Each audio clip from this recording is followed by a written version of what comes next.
अस्वस्थ असल्याने मोदी अशी विधानं करतात। मोदींच्या ऑफरवर पवारांचा टोला तर मोदी सत्तेत येत नसल्याचा दावा खरा ठरतोय। नाना पटोलेंची प्रतिक्रिया।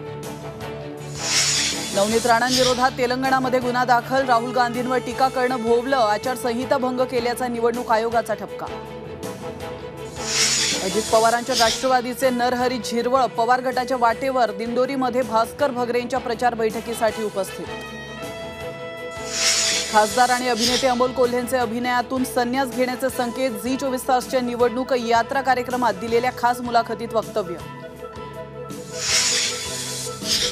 डॉक्टर नरेंद्र दाभोलकर हत्या प्रकरणी सचिन अंदुरे, शरद कळसकरला जन्मठेप आणि 5 लाखांचा दंड। वीरेंद्र तावडे, संजीव पुनाळेकर, विक्रम भावे निर्दोष। ऐन निवडणुकीच्या तोंडावर दिल्लीचे मुख्यमंत्री अरविंद केजरीवाल यांना दिलासा। सुप्रीम कोर्टाकडून 1 जूनपर्यंत अंतरिम जामीन मंजूर।